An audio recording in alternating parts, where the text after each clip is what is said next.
ರಾಷ್ಟ್ರೀಯ ಕಾನೂನು ಸೇವಾ ಪ್ರಾಧಿಕಾರದ ನಿರ್ದೇಶನದಂತೆ ಜುಲೈ 11ರಂದು ನಡೆಯಲಿರುವ ರಾಷ್ಟ್ರೀಯ ಲೋಕ್ ಅದಾಲತ್ ಅನ್ನು ಯಶಸ್ವಿಗೊಳಿಸಲು ರಾಜಿ ಸಂಧಾನದ ಮೂಲಕ ಇತ್ಯರ್ಥಪಡಿಸಬಹುದಾದ ಹೆಚ್ಚಿನ ವ್ಯಾಜ್ಯಗಳನ್ನು ಮುಕ್ತಾಯಗೊಳಿಸಲು ಎಲ್ಲರೂ ಕೈಜೋಡಿಸಬೇಕು ಎಂದು ತಾಲೂಕು ಕಾನೂನು ಸೇವಾ ಸಮಿತಿಯ ಅಧ್ಯಕ್ಷರು ಹಾಗೂ ನ್ಯಾಯಾಧೀಶರಾದ ಪ್ರಿಯಾ ಜೋಗಳೇಕರ್ ಅವರು ಕರೆ ನೀಡಿದರು.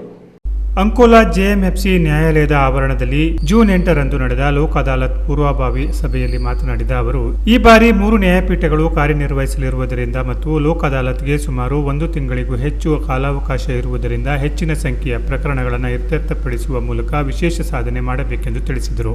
ರಾಜಿ ಮೂಲಕ ಬಗೆಹರಿಸಬಹುದಾದ ಪ್ರಕರಣಗಳ ಪಟ್ಟಿ ಸಿದ್ಧಪಡಿಸಿ ಅವುಗಳ ಇತ್ಯರ್ಥಕ್ಕೆ ಹೆಚ್ಚಿನ ಪ್ರಯತ್ನ ನಡೆಸಬೇಕಿದೆ.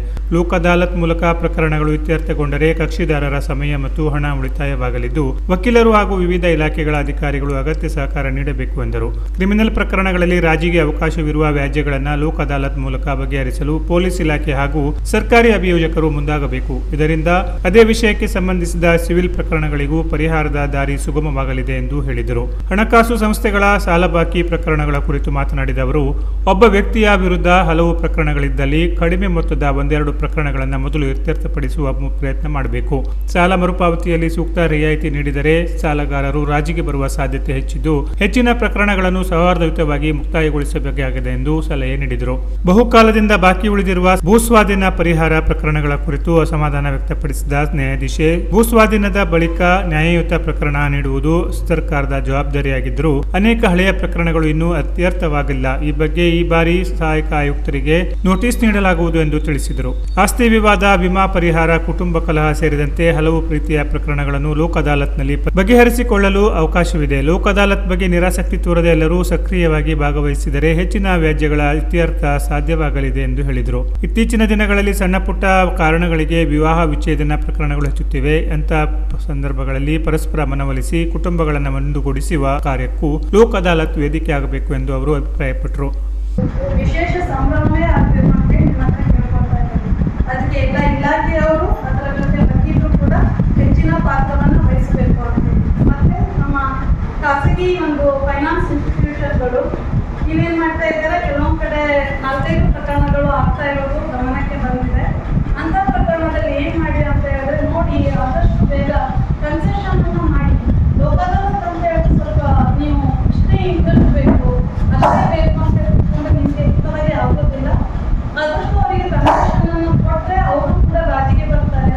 ಅವರು ನಿಮ್ಮ ಬ್ಯಾಂಕಿಗೆ ಮಾತಾಡ್ತೇನೆ ಅಂತ ಹೇಳ್ತಾರೆ. ಬಂದಿರೋ ಒಂದು ನಮ್ಮ ಕ್ಲೈಂಟ್ಗಳು ಏನು ಹೇಳ್ತಾರೆ ಅಂತ ಹೇಳಿದ್ರೆ, ನಾವು ಒಂದು ಖಾಸಗಿ ಕಂಪನಿಗಳಿಗೆ ಹೋಗ್ತೇವೆ, ಖಾಸಗಿ ಇನ್ಸ್ಟಿಟ್ಯೂಷನ್ಗೆ ಹೋಗ್ತೇವೆ, ಆದರೆ ಅವರು ಸಿಗಲ್ಲ, ನಮಗೆ ಮಾತಾಡಲಿಕ್ಕೆ ಸಿಗಲ್ಲ, ಅಥವಾ ನಾವು ಹೋದ್ರೆ ಅವರು ನಮ್ಮನ್ನು ಹೊರಗೆ ಕಳಿಸ್ತಾರೆ ಅಂತ ಹೇಳಿ ಅಂತ ಇದ್ದಾರೆ. ಅಂತ ಕಂಪ್ಲೇಂಟ್ಗಳು ಬರ್ತಾ ಇದೆ.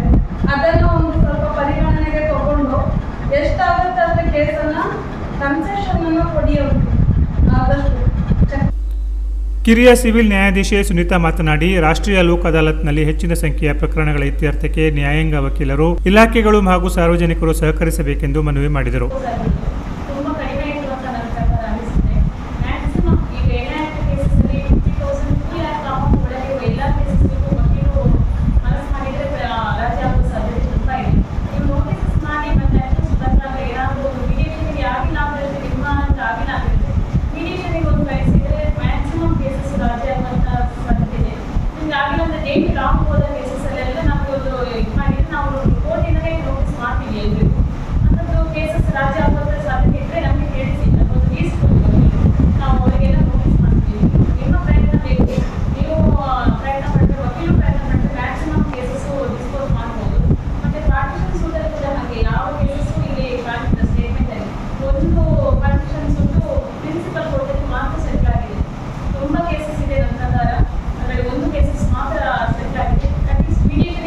ಸಭೆಯಲ್ಲಿ ಸಹಾಯಕ ಸರ್ಕಾರಿ ಅಭಿಯೋಜಕರಾದ ಅಣ್ಣಪ್ಪ ನಾಯ್ಕ್, ಶಿಲ್ಪಾ ನಾಯ್ಕ್, ವಕೀಲರ ಸಂಘದ ಅಧ್ಯಕ್ಷೆ ಪ್ರತಿಭಾ ನಾಯ್ಕ್, ಕಾರ್ಯದರ್ಶಿ ಮಮತಾ ಕೆರೆಮನೆ, ವಕೀಲರು, ವಿವಿಧ ಇಲಾಖೆಗಳ ಅಧಿಕಾರಿಗಳು, ನ್ಯಾಯಾಲಯ ಹಾಗೂ ಕಾನೂನು ಸೇವಾ ಸಮಿತಿಯ ಸಿಬ್ಬಂದಿ ಹಾಗೂ ವಿವಿಧ ಹಣಕಾಸು ಸಂಸ್ಥೆಗಳ ಪ್ರತಿನಿಧಿಗಳು ಉಪಸ್ಥಿತರಿದ್ದರು.